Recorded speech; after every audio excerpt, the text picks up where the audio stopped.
আল্লাহ পাক বলেন যে কোরআন অবতীর্ণকারী হলাম আমি এবং এর হেফাজত কর্তা হলাম আমি। পূর্বেও কোরআন শরীফের দুশমন পৃথিবীর বুকে ছিল, এখন পর্যন্ত কোরআনের দুশমন পৃথিবীর বুকে আছে এবং কিয়ামত পর্যন্ত এই কোরআনের দুশমন পৃথিবীর বুকে থাকবে। তবে আপনাদের সামনে আজকে বলতে চাই যে পূর্বে কারো পক্ষে কোরআনের একটি সাদ ও মাদ, জের ও জবর, একে একটা পেশ ও মাদ বদলানো কারো পক্ষে সম্ভব হয়নি। আর কসম খোদার কিয়ামত পর্যন্ত কারো পক্ষে সম্ভব হবে না। এ বেরাদার, আপনাকে আজকে বলতে চাই যে আজকে শুনে রাখুন, আপনারা শিক্ষিত মানুষ, জ্ঞানী গুণী মানুষ বসে আছেন। এর পূর্বে একবার নয়, দুইবার নয়, কয়েকবার এই ভারতের মানুষকে, ভারতের মুসলমানকে হুমকি দেওয়া হয়েছে, চেতাবনী দেওয়া হয়েছে।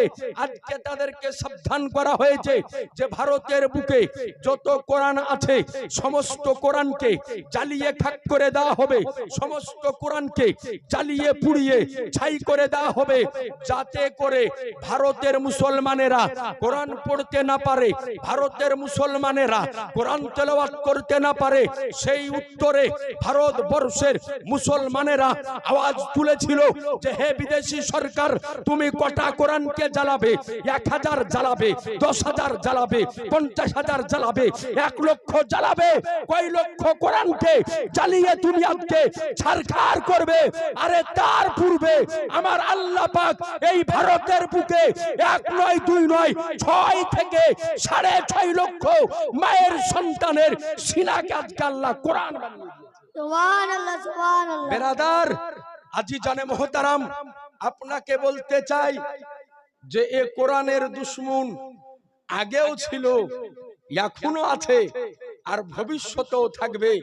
এ বেরাদার, তো মানুষ এই কোরআনের বেয়াদবি সহ্য করতে পারে না। দ্বিতীয় নাম্বার হলো যে রাসূলুল্লাহর বেয়াদবি কোন মানুষ সহ্য করতে পারে না। যদি নবীর বেয়াদবি যদি করে, নবী সম্পর্কে কটূক্তি যদি করে, তো কোন বেনমাজি ব্যক্তি যদি হয়, সারাবি ব্যক্তি যদি হয়, তবুও সহ্য করে না।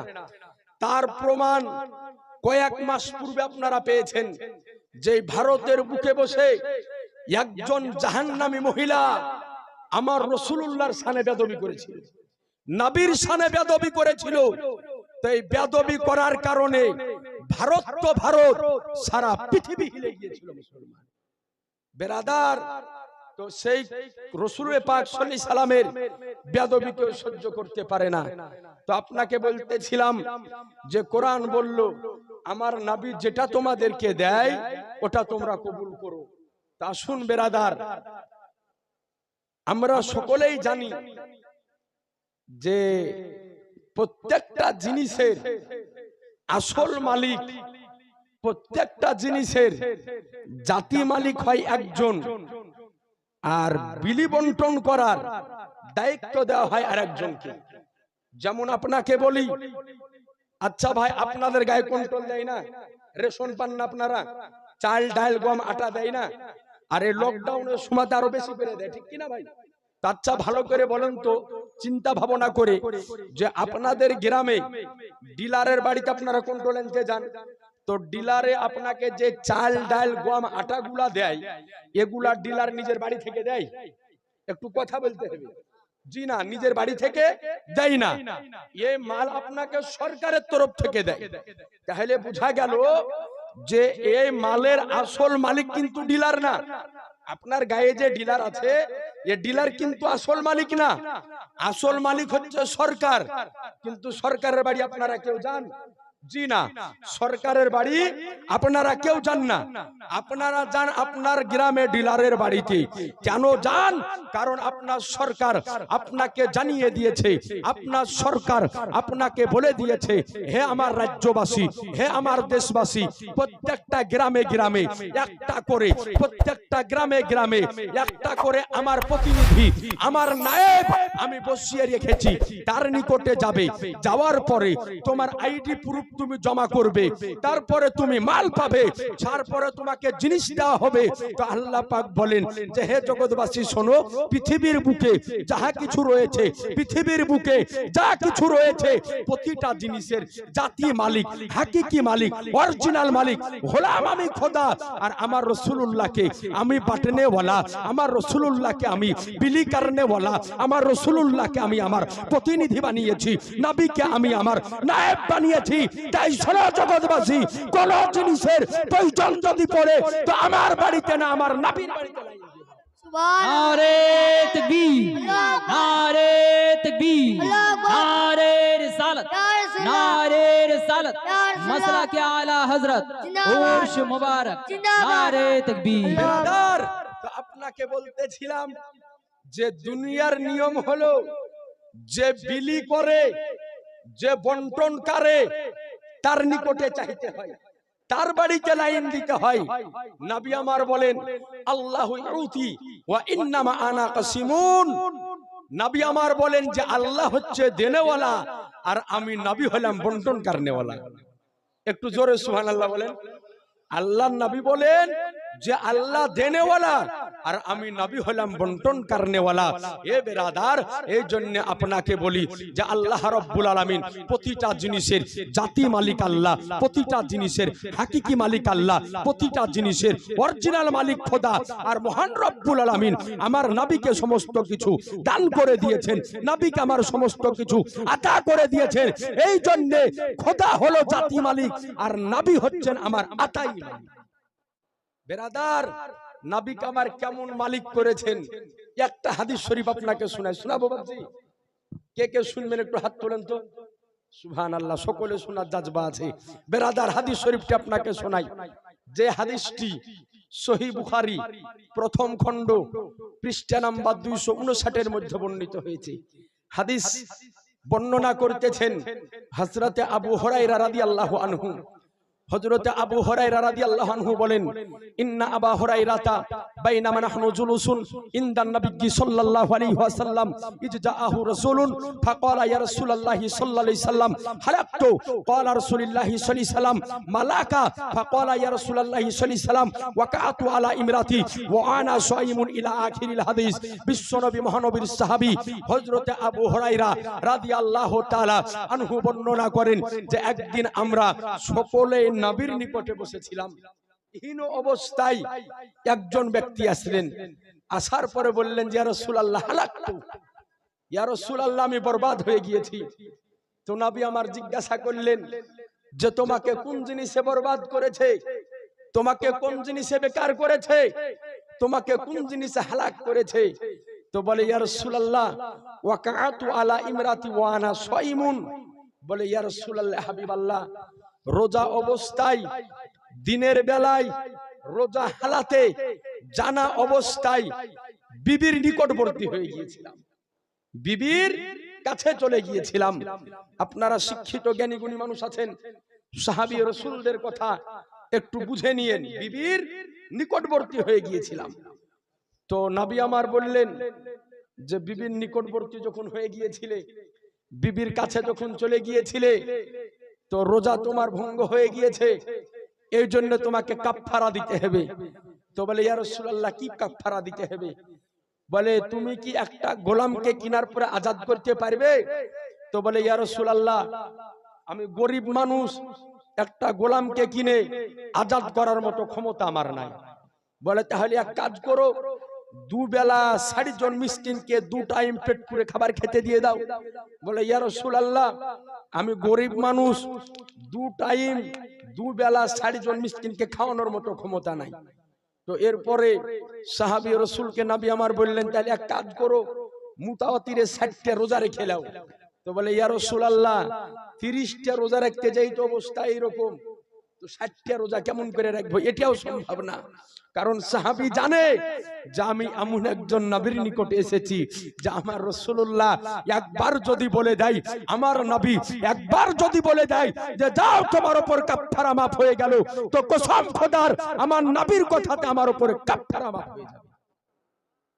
বেরাদার, সাহাবী রাসূলের আকীদা। তো নবী আমার চুপ হয়ে গেলেন। কিছুক্ষণ পরে একজন আরবি কিছু খেজুর নেওয়ার পরে নবীর দরবারে হাজির, বলে ইয়া রাসূলুল্লাহ, আমার নতুন গাছে খেজুর ধরেছে, তাই আপনার সাহাবীদেরকে খাওয়ানোর জন্য নিয়ে আসলাম। আমাদেরও বাড়িতে যদি নতুন গাছে কোনো ফল ধরে তো আমরা মসজিদে দিই না ভাই? সর্বপ্রথম মসজিদে দিই, যাতে ওই গাছে বরকত হয়, রহমত হয়। তো সাহাবী রাসূল বললেন যে ইয়া রাসূলুল্লাহ, আমার বাড়িতে নতুন গাছে খেজুর ধরেছে, তো আপনার সাহাবীদের জন্য নিয়ে আসলাম। তো সাহাবীদেরকে খাইয়ে দেন আর দোয়া করে দেন যাতে করে আমার খেজুর গাছে রহমত বরকত হয়। তো আমার বিশ্ব রাসূল সাল্লাল্লাহু আলাইহি সাল্লাম খেজুরের টুকরাগুলো হাতে উঠালেন। উঠানোর পরে নবী আমার বললেন, আইনা সাইলু, যে ব্যক্তি প্রশ্ন করতেছিল কোথায়, তো বলে লাব্বাইকা সাদাকা ইয়া রাসূলুল্লাহ, আমি হাজির। বলে তুমি রোজা অবস্থায় দিনের বেলায় যখন বিবির নিকটবর্তী হয়ে গিয়েছো, বিবির কাছে চলে গিয়েছো, আর কাফারা হিসাবে যখন তুমি একটা গোলামকে কেনার পরে আজাদ করতে পারবে না, আজকে তুমি যখন 60 জন মিসকিনকে 2 টাইম পেট পুরে খাবারও খাওয়াতে পারবে না এবং 60টি লাগাতার রোজাও রাখতে পারবে না, তো আমি রাসূলুল্লাহ বললাম এই খেজুরগুলি নিয়ে যাও আর মদিনার অলিগলিতে যত গরিব ফকির মিসকিন পাবে তাদের মধ্যে বিলি বন্টন করে দিবে। তো সঙ্গে সঙ্গে সাহাবী রাসূল হাত জোড় করে বলে যে ইয়া রাসূলুল্লাহ, এই মদিনার অলিগলিতে আমার চাইতে গরিব, আমার চাইতে ফকির, আমার চাইতে লাচার, আমার চাইতে বেকার একজন ব্যক্তিও নাই। সঙ্গে সঙ্গে আমার শহনशाह জিবেকার, মদিনা কে তাজদার, আহমদে মুখতার, নবিयों के सरदार, दोनों জাহানের মালিক ও মুখতার আমার রাসূলুল্লাহ বলেন, আরে যাও সাহাবী, আমি তোমাকে বলে দিলাম এই খেজুরগুলি নিয়ে বাড়ি চলে যাও, তুমি খাও, তোমার ছেলেকে খাওয়াও, মেয়েকে খাওয়াও, বাপকে খাওয়াও, মাকে খাওয়াও, নিজে খেয়ে নাও। আমি রাসূলুল্লাহ বললাম এই খেজুরের বরকতে তোমার গুনাহ মাফ হয়ে যাবে আর তোমার রোজার কাফারাও আদায় হবে। একটু একসঙ্গে বলবেন না? আর একটু আওয়াজ দিয়ে সুবহানাল্লাহ বলেন না? বেরাদার বলেন, আপনাদের গ্রামের ইমাম সাহেব বর্গ আছেন, যদি হঠাৎ আপনাদের গ্রামের একজন কোন ব্যক্তি আসার পরে বলে যে ইমাম সাহেব, আপনি তো দীর্ঘদিন আমাদের গায়ে নামাজ পড়াইছেন, আপনার পেছনে আমরা নামাজ পড়ছি, তো রোজার মাসে বিবির সঙ্গে দিনের বেলায় মিলামিশা হয়ে গিয়েছে, তো আমার উপর ফতোয়া এসেছে আমাকে কাফারা দিতে হবে, তো আপনি তো মৌলবী মানুষ, কোরআন হাদিস পড়েন, তা আমার কাফারাটা মাফ করিয়ে দেন, তো মৌলবীর পক্ষে সম্ভব হবে? যদি আমাকে বলেন যে হুজুর আপনি তো জালসা করে বেড়ান, তা আপনি করিয়ে দেন, আমি পারবো? দুনিয়ার কোন আলেমে পারবে? জি না, দুনিয়ার কোন আলেমের পক্ষে সম্ভব হবে না। তাহলে বলেন মুসলমান, তাহলে নবী আর আমরা কি এক হলাম? নবী আর আমরা এক হলাম না। তাহলে বলেন, আজকে যে এক শ্রেণীর মানুষ বলে যে নবী আমাদের মতোই মানুষ, তাহলে বলেন মুসলমান, এর কথা ঠিক হবে না ভুল হবে? একটু জোরে বলেন, এর কথা ভুল হবে না? নবী আমাদের মতো না আমরা নবীর মতো? নবীর মতো করে আল্লাহ পৃথিবীর বুকে কাউকে প্রেরণ করেনি, না নবীর মতো করে কাউকে বানিয়েছে, না কিয়ামত পর্যন্ত কাউকে বানাবে।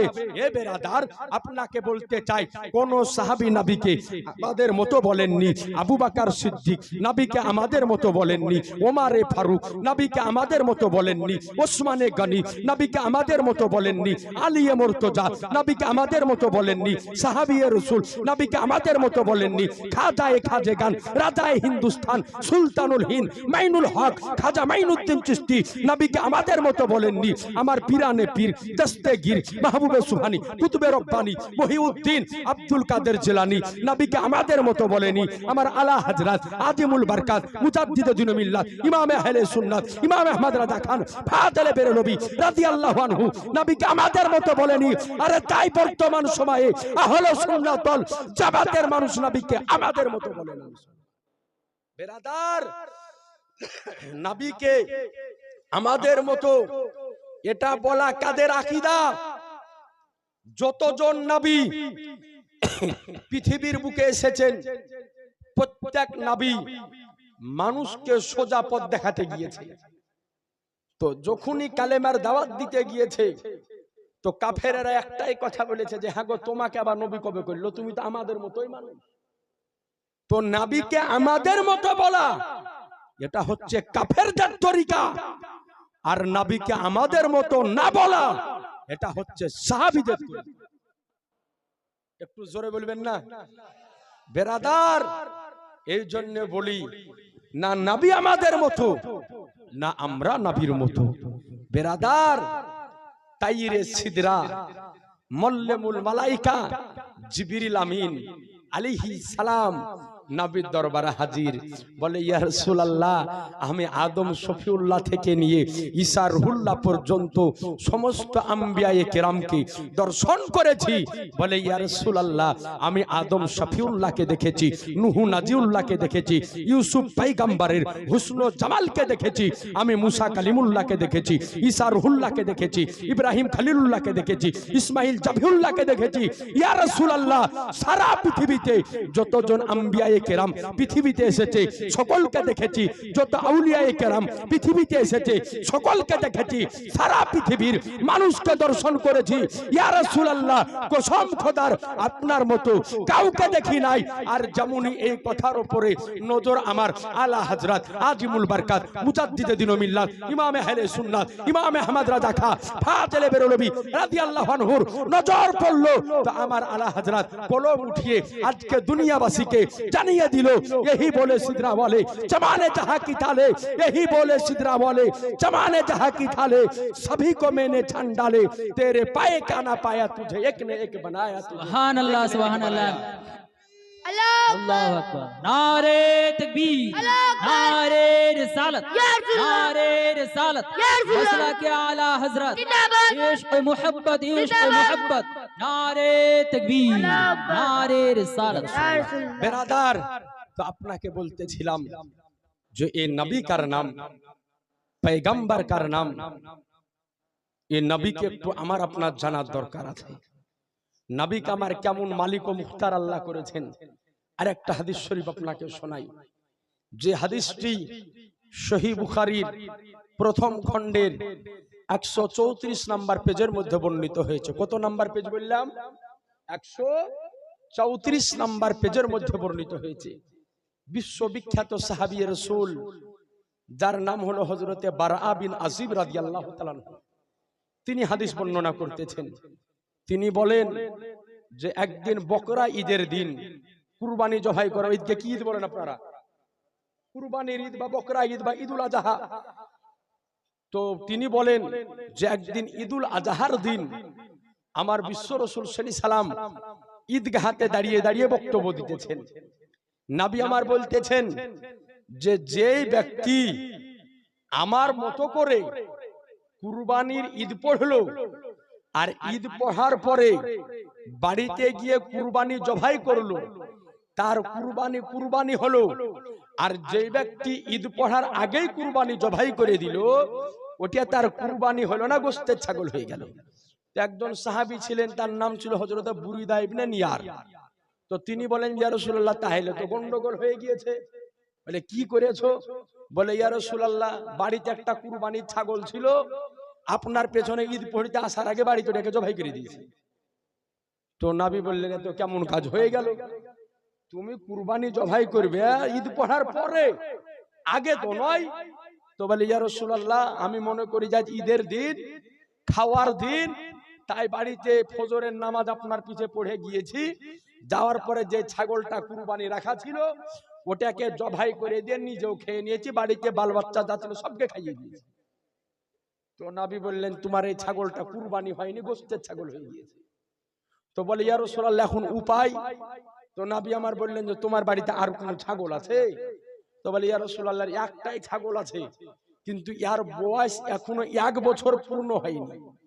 আর আমরা সকলেই জানি যে একটা উটকে কুরবানি করতে গেলে তার বয়স হতে হয় 5 বছর। জানি কি জানি না? এর চাইতে যদি একদিন কম হয় তার কুরবানি জায়েজ হবে না। একটা গরু বা মহিষকে কুরবানি করতে গেলে বয়স লাগে 2 বছর, ঠিক কি না হুজুর? এর চাইতে যদি একদিন কম হয় তো কুরবানি জায়েজ হবে না। একটা ছাগলকে কুরবানি করতে তার বয়স হতে হয় 1 বছর। এর চাইতে যদি একদিন কম হয় তো কুরবানি হবে না। তো সাহাবী বলছেন যে ইয়া রাসূলুল্লাহ, আমার বাড়িতে যে ছাগলটা আছে এর বয়স এখনো 1 বছর হয়নি, তো এটা কি আমার জন্য কুরবানি জায়েজ হবে? তো নবী কার নাম, পয়গম্বর কার নাম দেখুন, সঙ্গে সঙ্গে আমার আনিসে বেকাসা সৈয়দে কাউন মাকা বেকাসুকে কাস বেচারুকে চারা হাম গরিবুকে হামি ইয়াতুল জবালি আমার রহমাতুল লিল আলামিন পয়গম্বর বলে, আরে যাও বুরিদা ইবনে নিয়ার, যেই ছাগলটার বয়স এখনো 1 বছর পূর্ণ হয়নি, আজকের দিনে ওটা তোমার জন্য কুরবানি করা আমি জায়েজ করে দিই। সুবহানাল্লাহ, একটু জোরে বলতে হবে সুবহানাল্লাহ, যাও তোমার জন্য ওই ছাগলটাকে কুরবানি করা জায়েজ করে দিলাম। বোঝা গেল নবী কার নাম। নবী আমার জায়েজ কেউ না জায়েজ করতে পারে, হারামকে হালাল করতে পারে, হালালকে হারাম করতে পারে।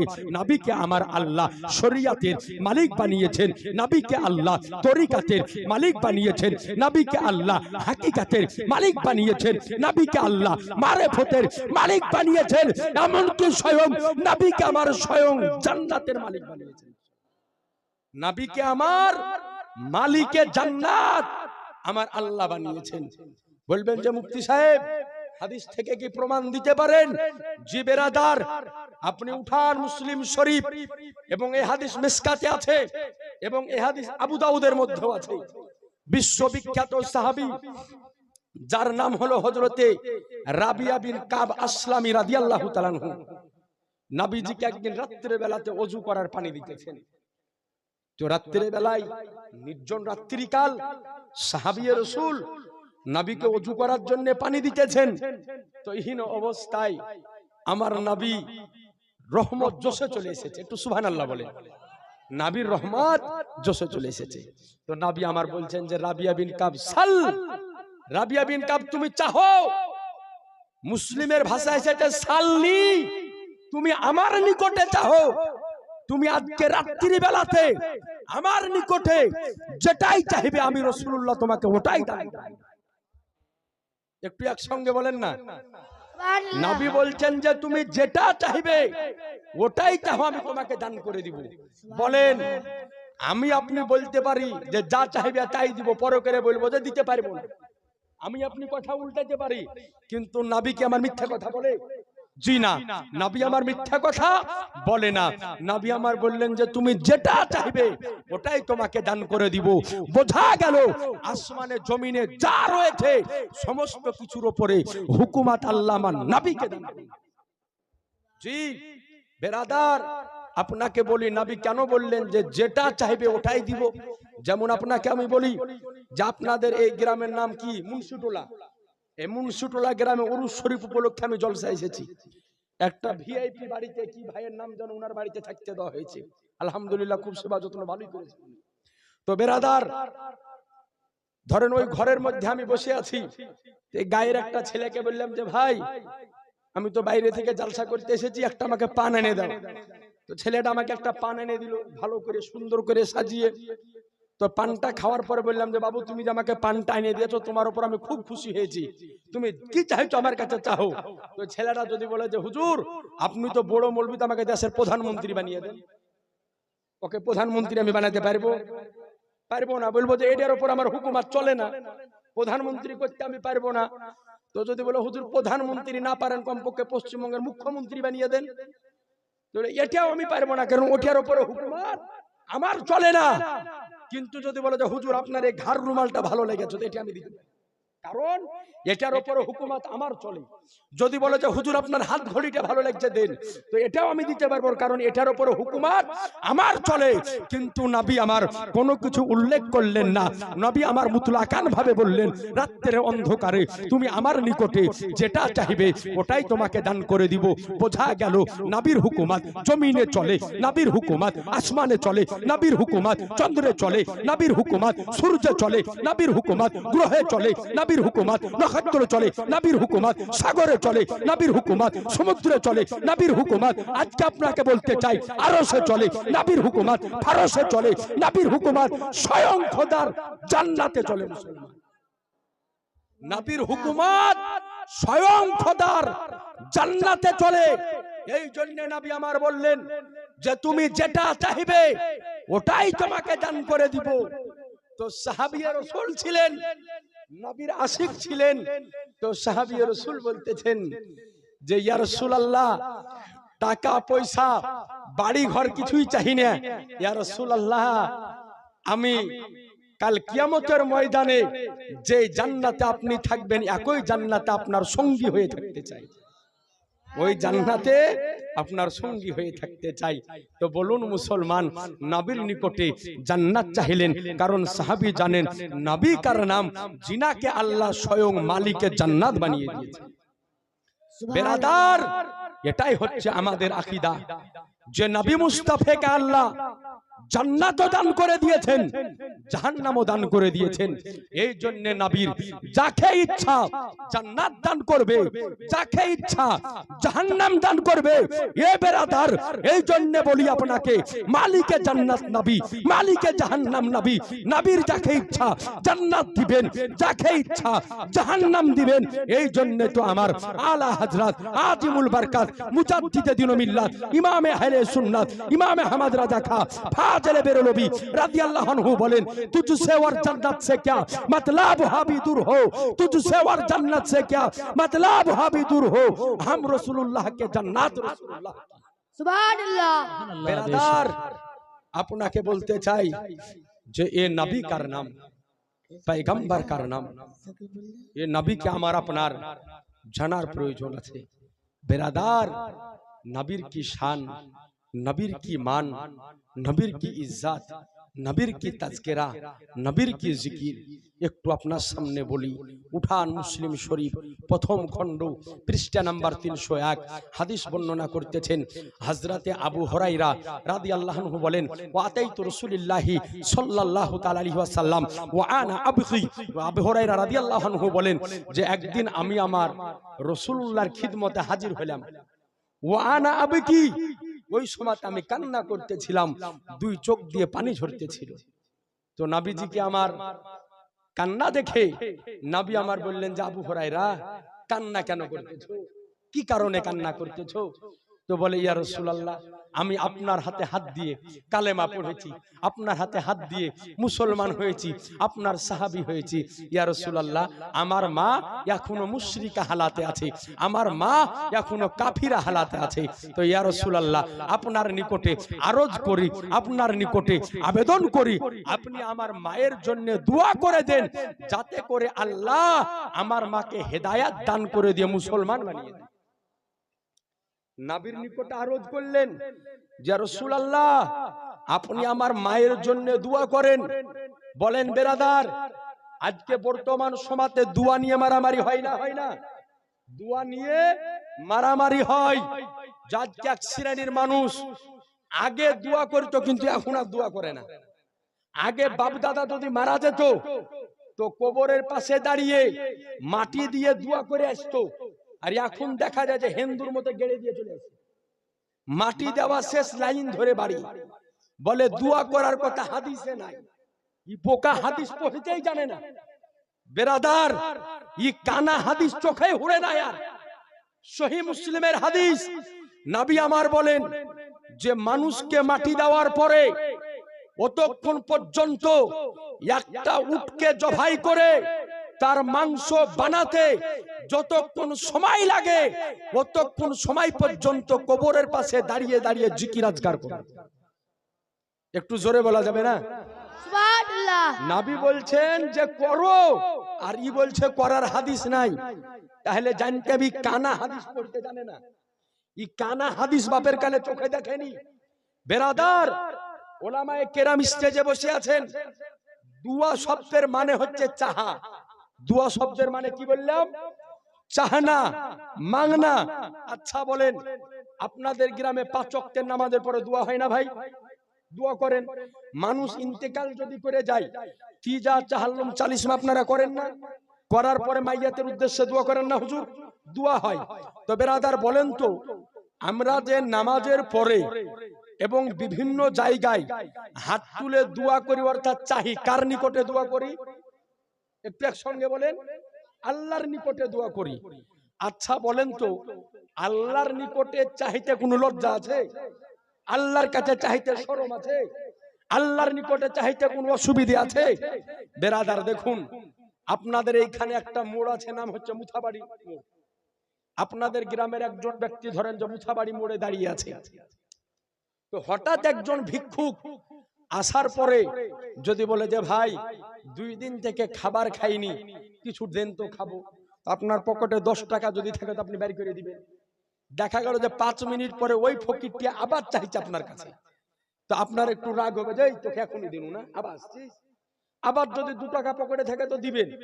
তৃতীয়বার যদি চাইতে আসে তাহলে কিন্তু মেজাজ বেশি গরম হবে, হ্যাঁ তোকে দুবিয়ার জন্য আবার আসছিস, তার মানে রাগ বেশি হবে না ভাই? রাগ বেশি হবে। তো নিয়ম হলো বান্দার কাছে বারবার চাইলে বান্দা বেজার হয়, আর খোদার নিকটে বারবার চাইলে খোদা রাজি হয়ে যায়।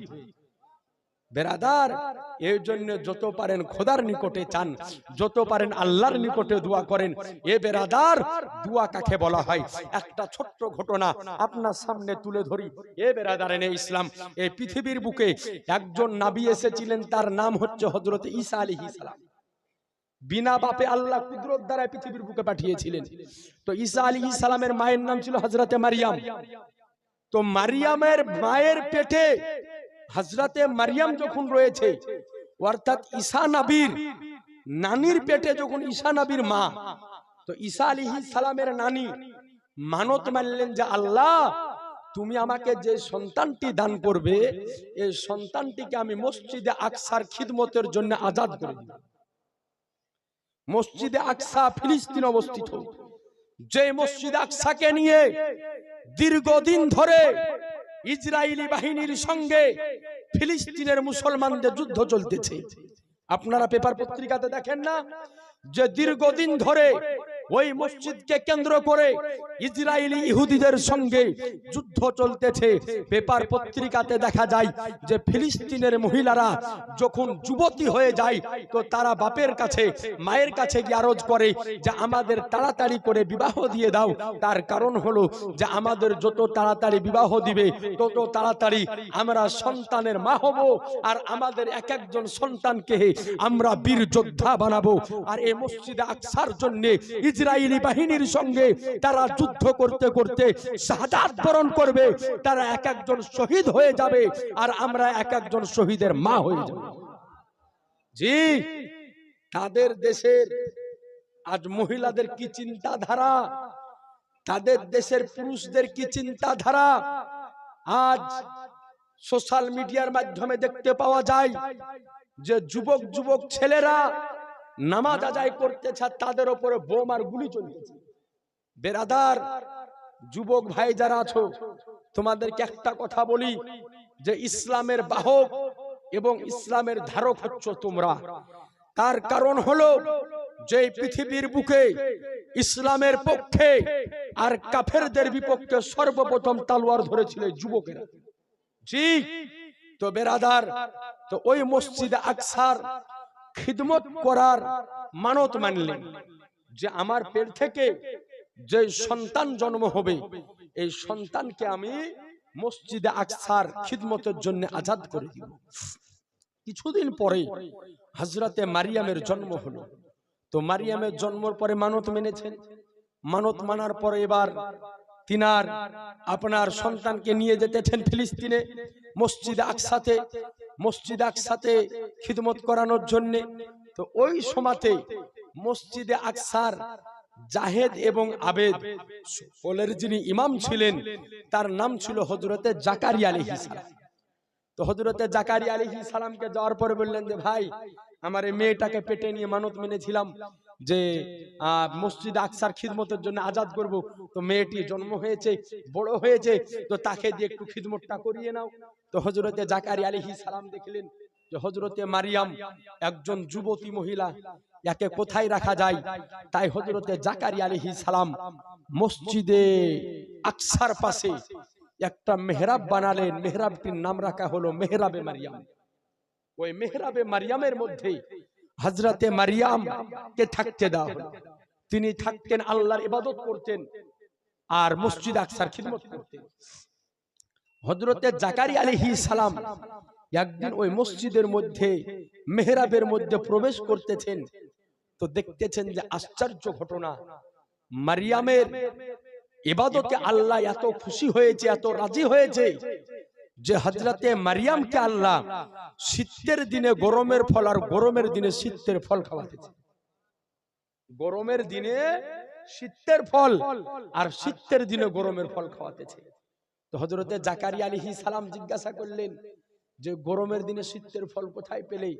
তো বলে আল্লাহ পাক আমাকে প্রত্যেক মৌসুমে গরমের দিনে শীতের ফল আর শীতের দিনের গরমের ফল আল্লাহ আমাকে খাইয়ে দেয়। একটু জোরে সুবহানাল্লাহ বলতে। তো হযরতে জাকারিয়া আলাইহিস সালামের বয়স অনেক হয়ে গিয়েছিল, তো তিনি কোনো সন্তান হয়েছিল না। তো তিনি চিন্তা করলেন যে আল্লাহ মারিয়ামকে গরমের দিনে শীতের ফল আর শীতের দিনে গরমের ফল খাওয়াতে পারে, নিশ্চয় ওই আল্লাহ আমাকে আগের সন্তান এখন শেষ বয়সে দান করে দিবেন। তাই হযরতে জাকারিয়া পয়গম্বর ওই জায়গাতে বসে, যেই জায়গাতে মারিয়াম আলাইহিস সালাম আল্লাহর ইবাদত করতেন, ওই জায়গার ওসিলা দিয়ে খোদার নিকটে দোয়া চাইলেন। তো আল্লাহ পাক ওই জায়গার ওসিলা নিয়ে তিনার দোয়াকে কবুল করে নিয়ে শেষ বয়সে তিনাকে একটা পুত্র সন্তান দান করে দিলেন। শেষ বয়সে পুত্র সন্তান দান করলেন। তো বোঝা গেল যেই জায়গাতে আল্লাহর নেক বান্দা বান্দিগণ আল্লাহর ইবাদত করে, আল্লাহর নেক বান্দা বান্দিগণ আল্লাহর বান্দেগি করে, ওই জায়গার ওসিলা দিয়ে খোদার নিকটে দোয়া যদি চাহা যায় তো কসম খোদার আল্লাহ পাক সেই দোয়াকে কবুল মঞ্জুর করে নেন। বেরাদার, আর আজ বর্তমান সময় আমরা হলো সুন্নাতুল জামাতের মানুষ, যদি একটু মাজার জিয়ারতে যাই, যদি কবর জিয়ারতে যাই, তো আমাদেরকে এক শ্রেণীর মানুষ মাজার পূজারী বলে গালি দেয়। গালি দেয় না ভাই? আমাদেরকে বলে যে এরা মাজারকে পুজো করে, এরা মাজারকে সাজদা করে, আমাদেরকে গালি দেয়। এ বেরাদার, আপনাকে বলতে চাই যে আপনারা হলাম আহলে সুন্নাতুল জামাতের মানুষ। আহলে সুন্নাতুল জামাতের মানুষ মাজারকে পূজা করে না, মাজারকে সিজদা করে না, বরং মাজারকে জিয়ারত করে। আর মাজারকে জিয়ারত করা নাজায়েজ নয়, মাজারকে জিয়ারত করা হারাম নয়, মাজারকে জিয়ারত করা বেদাত নয়, মাজারকে জিয়ারত করা শিরক নয়। আরে মাজারকে জিয়ারত করা সাহাবীদের সুন্নাত, মাজারকে জিয়ারত করা তাবেঈনের সুন্নাত, মাজারকে জিয়ারত করা তাবেঈনের সুন্নাত, মাজারকে জিয়ারত করা উলামায়ে মুজতাহিদিনের সুন্নাত, মাজারকে জিয়ারত করা ইমাম আবু হানিফার সুন্নাত, মাজারকে জিয়ারত করা ইমাম শাফির সুন্নাত, মাজারকে জিয়ারত করা ইমাম মালিকের সুন্নাত, মাজারকে জিয়ারত করা ইমাম হাম্বলের সুন্নাত, মাজারকে জিয়ারত করা রাজার সুন্নাত, মাজারকে জিয়ারত করা খাজার সুন্নাত, মাজারকে জিয়ারত করা আবু বকরের সুন্নাত, মাজারকে জিয়ারত করা ওমরের সুন্নাত, মাজারকে জিয়ারত করা ওসমানের সুন্নাত, মাজারকে জিয়ারত করা আলীর সুন্নাত, মাজারকে জিয়ারত করা স্বয়ং আমার নবীর সুন্নাত। বেরাদার, নবী আমার বলেন যে আমার সাহাবীরা শোনো, এতদিন পর্যন্ত তোমাদেরকে মাজারকে জিয়ারত করতে, কবরকে জিয়ারত করতে বারণ করেছিলাম। আজ থেকে তোমরা মাজারকে জিয়ারত করো। মাজারকে জিয়ারত করলে দুনিয়ার মোহাব্বত থেকে দূরে থাকা যায় আর আখিরাতকে স্মরণ করা যায়। যাই না? আপনারা কবর জিয়ারতে যান না? কবর জিয়ারত করতে যান, বিভিন্ন মাজার জিয়ারত করতে যান। এইখানে আজকে একজন পীর সাহেবের উরুস শরীফ হচ্ছেন, উনার মাজার মনে আশপাশে আছে নাকি? পিছনে আছে নাকি? এখানে ইনার মাজার শরীফ আছে, আপনারা জিয়ারতে যান, বিভিন্ন কবরস্থান জিয়ারতে যান। আচ্ছা বলেন, যে কবরস্থান জিয়ারত যখন করেন, কবরের পাশে দাঁড়িয়ে জিয়ারত যখন করে, তো আপনার মনে হয় না যে এই কবরে আমাকেও একদিন আসতে হবে? মনে হয় কি হয় না? মনে হয় যে আমাকেও একদিন আসতে হবে, আমাকেও একদিন এখানে আসতে হবে। আর নবী আমার বলেন যে কোন ব্যক্তি যদি রাত এবং দিন 24 ঘন্টার মধ্যে 20 বার মউতকে যদি স্মরণ করে, আর ওই হালাতে তার মউত যদি হয়ে যায়, তো আল্লাহ তাকে শাহাদাতের দরওয়াজা দান করে। তাহলে বলেন আমরা আপনারা কবর জিয়ারত করি? এ বেরাদার, তো আপনাকে বলতেছিলাম যে যেই জায়গাতে আল্লাহর ওলিগণ আল্লাহর নেক বান্দা বান্দিগণ আল্লাহর ইবাদত করে, ওই জায়গার ওসিলা দিয়ে দোয়া যদি চাহা যায়, তবে আল্লাহ পাক আমার আপনার দোয়াকে ওই জায়গার ওসিলায় কবুল করে নেয়। বলুন সুবহানাল্লাহ। একবার দরুদ পড়ুন, আল্লাহুম্মা সাল্লি আলা সাইয়্যিদিনা মাওলানা মুহাম্মাদ ওয়া আলা আলি সাইয়্যিদিনা মাওলানা মুহাম্মদ ওয়া আলা আলি সাইয়্যিদিনা মাওলানা মুহাম্মদ সাল্লাল্লাহু আলাইহি সাল্লাম। তো বেরাদার, হাদিস শরীফকে আপনাকে শেষ করে দিই। তো হযরত আবু হুরায়রা রাদিয়াল্লাহু আনহু বলেন যে আমার দুই চোখ দিয়ে পানি ঝরতেছিল। তো নবীজিকে আমি বললাম যে ইয়া রাসূলুল্লাহ, আমার মায়ের জন্য আপনি দোয়া করে দেন যাতে আল্লাহ আমার মাকে হেদায়াত দান করে দেয় এবং মুসলমান বানিয়ে দেয়। এই কথা যেমনই বললেন, তো আমার রাসূলুল্লাহ সাল্লাল্লাহু আলাইহি সাল্লাম হাত উঠিয়ে আল্লাহর দরবারে দোয়া করতে আরম্ভ করলেন, আল্লাহুম্মা আহদি উম্মা আবি হুরায়রা, ওগো আল্লাহ তুমি আবু হুরায়রার মাকে হেদায়াত দান করো, তুমি আবু হুরায়রার মাকে হেদায়াত দান করে দাও। তো যেমনই নবী আমার এই দোয়া করতে আরম্ভ করা, তো হযরত আবু হুরায়রা রাদিয়াল্লাহু আনহু ওইখান থেকে দ্রুত গতিতে দৌড়তে আরম্ভ করে দিয়েছে। তো রাস্তায় বন্ধু বান্ধবদের সঙ্গে দেখা, তো বন্ধু বান্ধবরা বলে যে আবু হুরায়রা এত জোরে কেন দৌড়তেছো, কোথায় যেতেছো? তো বলে শোনো, আজ আমি আমার রাসূলুল্লাহকে আমার মায়ের হেদায়াতের দোয়া করতে বলেছি। আমি আবু হুরায়রা এটাই দেখতে চাই যে আমি আগে বাড়িতে পৌঁছাই না আমার নবীর দোয়া আগে বাড়ি পৌঁছায়, আমি আগে পৌঁছাই না আমার নবীর দোয়া আগে পৌঁছাই। তো হযরত আবু হুরায়রা রাদিয়াল্লাহু আনহু বলেন যে আমি বাড়িতে গেলাম, যাওয়ার পরে দেখলাম আমার মায়ের ঘরের দরওয়াজাটা বন্ধ অবস্থায় ছিল। বলে আমি খটখট করে আওয়াজ দিলাম, ভিতর থেকে আওয়াজ এলো, কে? তো বলে আমি বললাম, মা আমি তোমার বেটা আবু হুরায়রা এসেছি। তো বলে বেটা তুমি এখন বাইরে দাঁড়িয়ে থাকো, আমি তোমার মা এখন ঘরের মধ্যে গোসল করতেছি, তোমার মা গোসল করতেছি। হযরত আবু হুরায়রা বলেন আমার মা যে গোসল করতেছিলেন, তো আমার মায়ের যে গোসলকৃত পানি আমার পায়ের নিচ দিয়ে গড়ে গড়ে যেতেছিল, আমি আবু হুরায়রা ওটা দর্শন করতেছিলাম, আমি ওটা দর্শন করতেছিলাম। এরপর আবু হুরায়রা রাদিয়াল্লাহু আনহু বলেন যে যেমনই আমার মা ঘরের দরওয়াজা খুললেন, তা আমি দেখতেছিলাম আমার মায়ের পরনে ছিল নতুন পোশাক আর জবানে ছিল কালেমায়ে শাহাদাত। একটু একসঙ্গে সুবহানাল্লাহ বলেন, আর একটু আওয়াজ দিয়ে বলেন সুবহানাল্লাহ। বেরাদার, তিনি বলেন যে আমার মায়ের পরনে ছিল নতুন পোশাক আর জবানে ছিল নবীর কালেমা। বলে আমি আনন্দে আত্মহারা হয়ে গিয়ে দৌড়তে আরম্ভ করে দিলাম। অতি দ্রুত গতিতে দৌড়ে যাওয়ার পরে আমার দয়ার নবী, মায়ার নবী, আমার রহমাতুল লিল আলামিন পয়গম্বরকে জড়িয়ে ধরে আবার কান্না করতে আরম্ভ করলাম। নবী আমার বলেন যে আবু হুরায়রা আবার কান্না কেন করতেছো, কি কারণে কান্না করো? বলে ইয়া রাসূলুল্লাহ এটা আবেগের কান্না নয়, দুঃখের কান্না নয়, কষ্টের কান্না নয়, ইয়া রাসূলুল্লাহ এটা হচ্ছে আনন্দের কান্না, খুশির কান্না, ইয়া রাসূলুল্লাহ ফুর্তির কান্না। ইয়া রাসূলুল্লাহ আপনাকে মুবারকবাদ শোনাই, আপনাকে আনন্দের সংবাদ শোনাই, মহান আল্লাহ পাক আপনার দোয়াকে কবুল করে নিয়ে আমার মাকে হেদায়েত দান করে মুসলমান বানিয়ে দিয়েছে। সুবহানাল্লাহ।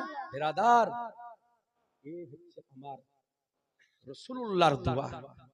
তো আপনাকে বলতে চাই যে এই নবীর ইতায়াত আমাকে আপনাকে করতে হবে। আল্লাহকে নিয়ে, খোদাকে নিয়ে দ্বিমত কারো মধ্যে নাই। যত মাযহাব আছে, দেওবন্দি, ওয়াহাবি, তাবলিগি, ফারাজি, আহলে হাদিস, গায়র মুকাল্লিদ, লামুযহাবি, যত মাযহাব আছে আল্লাহকে নিয়ে দ্বিমত কারো মধ্যে নাই। সকলেই বলে যে আল্লাহ হচ্ছে এক, সকলেই বলে আল্লাহ এক, কিন্তু যত রকমের দ্বিমত হচ্ছে নবীকে নিয়ে, যত রকমের সমালোচনা হলো নবীকে নিয়ে। আজ আপনাকে বলি এ নবীর ইতায়াত কাকে বলা হয়, নবীর পায়রাবি কাকে বলা হয়? আপনাকে একটু শোনাই যে নবীর পায়রাবি, যে নবীর ইতায়াত হলো আমারও আপনার ঈমান। হে বেরাদার, মক্কা এবং উসফান এর মধ্যবর্তী একটা জায়গা ছিল, সেই জায়গাটির নাম হচ্ছে রাজি। তো এই জায়গায় ওই সমস্ত মানুষের বসবাস ছিল, যেই সমস্ত মানুষের কারো বাপকে, কারো চাচাকে, কারো ভাতিজাকে, কারো মামাকে বদরের যুদ্ধে এবং উহুদের যুদ্ধে সাহাবী রাসূলগণ কতল করেছিলেন। তো এদেরই বাপ, চাচা, ভাই, দাদা ওই জায়গাতে বসবাস করত।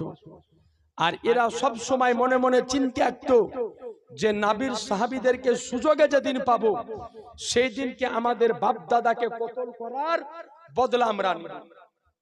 তো চতুর্থ হিজরিতে অর্থাৎ 4 হিজরিতে এই রাজির মুনাফিকেরা একটা চাল চেলেছিল।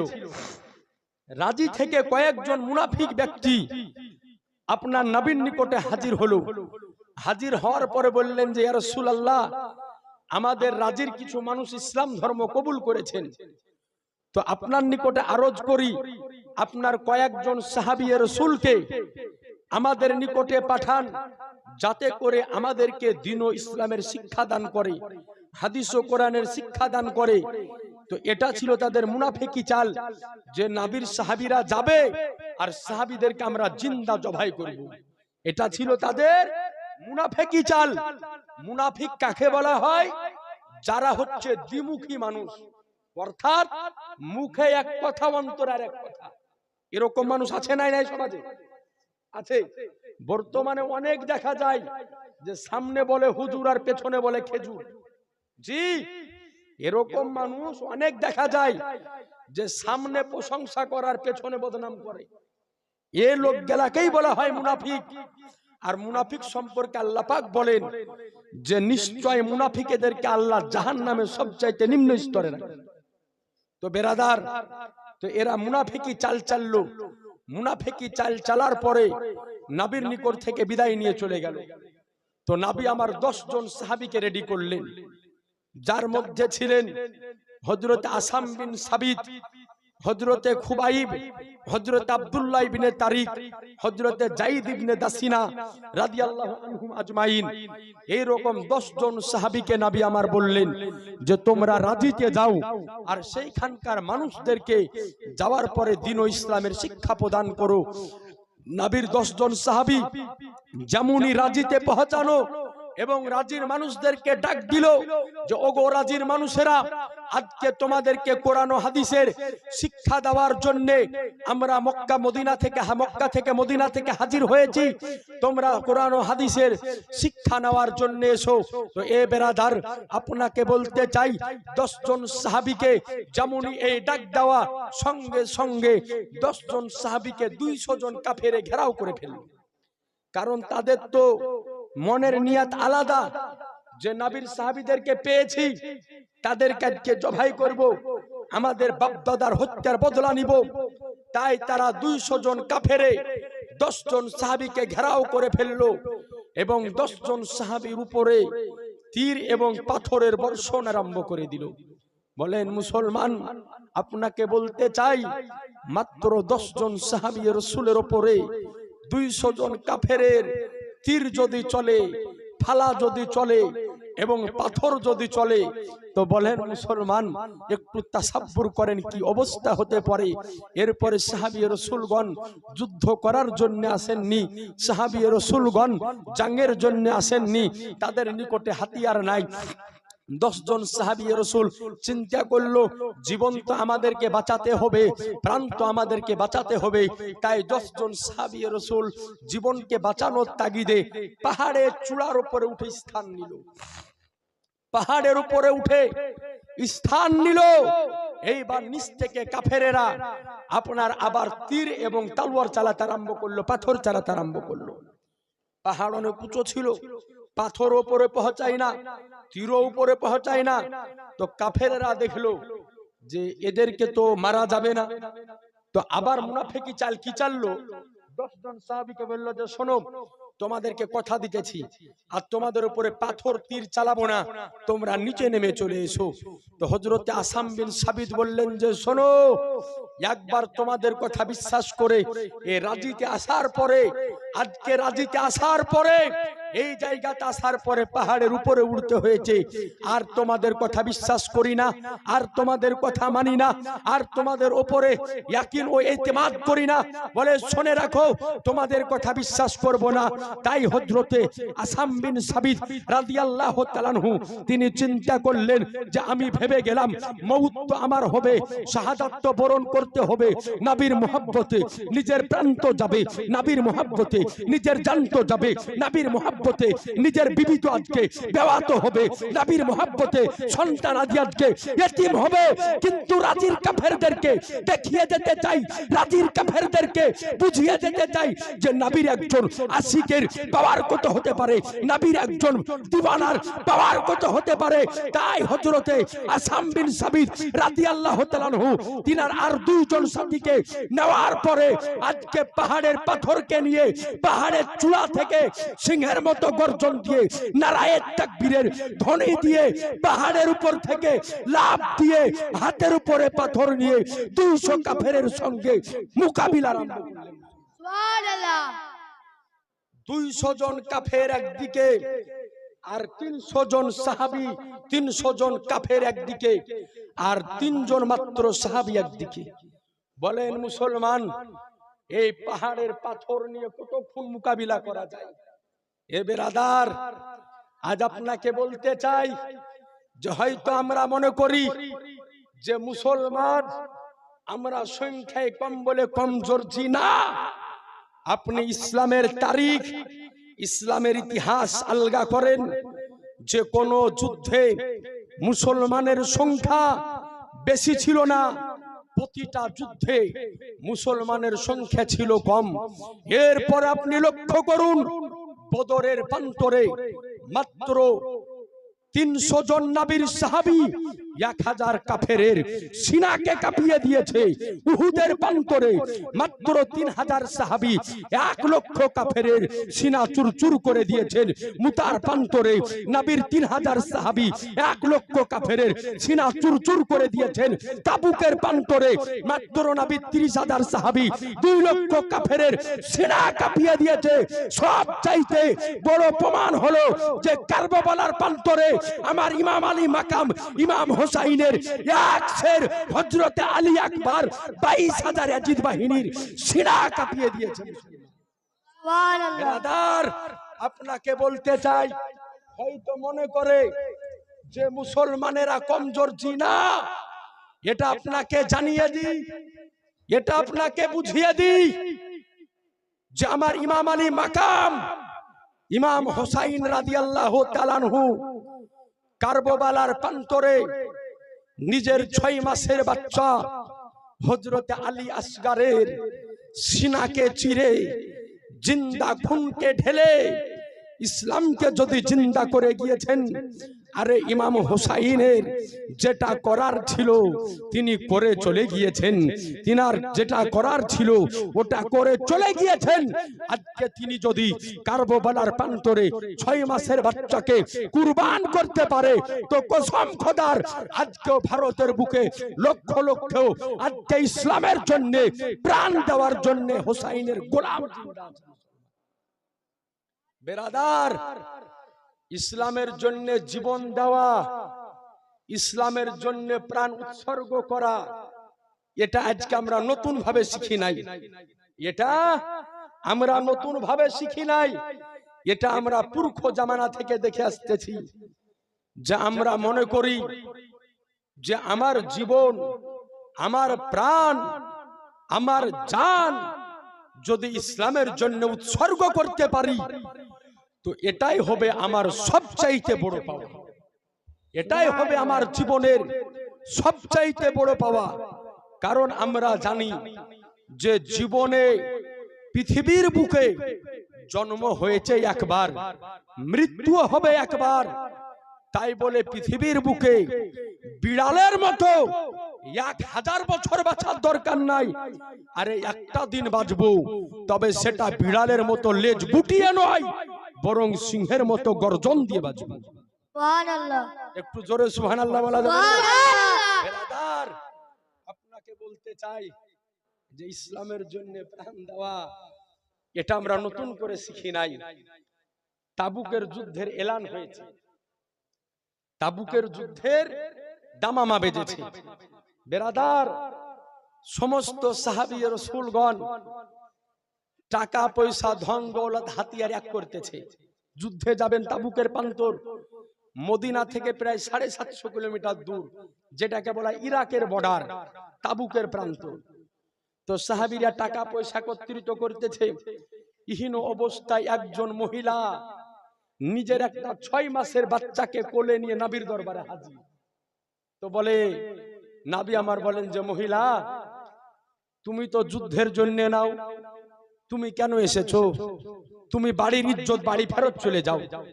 তো বলে, ইয়া রাসূলুল্লাহ, আমার স্বামী আপনার কদমে কুরবান হয়ে গিয়েছে, বড় সন্তান আপনার কদমে কুরবান হয়ে গিয়েছে, মেজ সন্তান আপনার কদমে কুরবান হয়ে গিয়েছে। ইয়া রাসূলুল্লাহ, যুদ্ধের দামামা আপনি বাজিয়েছেন। ইয়া রাসূলুল্লাহ, যুদ্ধের দামামা আপনি বাজিয়েছেন। আমার নিকটে আমার স্বামী নাই, আপনার সাথে দিব। আমার নিকটে আমার বড় সন্তান নয়, আপনার সঙ্গে দিব। ইয়া রাসূলুল্লাহ, আমার মন মানে না। ইয়া রাসূলুল্লাহ, আমার প্রাণ মানে না, আপনার সঙ্গে যুদ্ধে কি দিব? ইয়া রাসূলুল্লাহ, তাই আজকে আমার এই 6 মাসের বাচ্চাটাকে সঙ্গে করে নিয়ে এসেছি, এটাকে আপনি তাবুকের যুদ্ধে নিয়ে যান। কথা আমার বুঝতে পারছেন না আপনারা? একটু জোরে সুবহানাল্লাহ বলেন তো। সুবহানাল্লাহ। বলে, ইয়া রাসূলুল্লাহ, ইয়া রাসূলুল্লাহ, এটাকে আপনি যুদ্ধে নিয়ে যান। নবী আমার বলছেন যে মা, তোমার 6 মাসের বাচ্চা যুদ্ধের ময়দানে নিয়ে গিয়ে কি করব? 6 মাসের বাচ্চা তলোয়ার চালাতে পারবে ভাই? পারবে না। বলে, তোমার 6 মাসের বাচ্চা তলোয়ার চালাতে পারবে না, তোমার 6 মাসের বাচ্চা তীর চালাতে পারবে না, তোমার 6 মাসের বাচ্চা নেজা চালাতে পারবে না, 6 মাসের বাচ্চা ঘোড়া চালাতে পারবে না। বলে, ইয়া রাসূলুল্লাহ, আমার মন মানে না, আমার প্রাণ মানে না। ইয়া রাসূলুল্লাহ, ইয়া হাবিবাল্লাহ, আমার 6 মাসের বাচ্চাটিকে যুদ্ধে নিয়ে যান। যখন তাবুকের প্রান্তরে যুদ্ধের ময়দানে বেদিন ও বেঈমানেরা কাফেরেরা আপনার সাহাবীদের উপরে তলোয়ার যখন চালাবে, তীর যখন চালাবে, তো আমার এই 6 মাসের বাচ্চাকে আপনি ঢাল হিসাবে আগে বাড়িয়ে দিবেন। আমার এই 6 মাসের বাচ্চাকে আপনি ঢাল হিসাবে আগে বাড়িয়ে দিবেন। কাল কিয়ামতের ময়দানে আজকে আমার সন্তান যুদ্ধের ময়দানে তলোয়ারের আঘাতে, তীরের আঘাতে কেটে টুকরো টুকরো হয়ে যাবে, তলোয়ারের আঘাতে রক্তে রঞ্জিত হয়ে যাবে। আর কিয়ামত পর্যন্ত সমস্ত মানুষ কিতাবে পড়বে, যাহারে নবীর মহব্বতে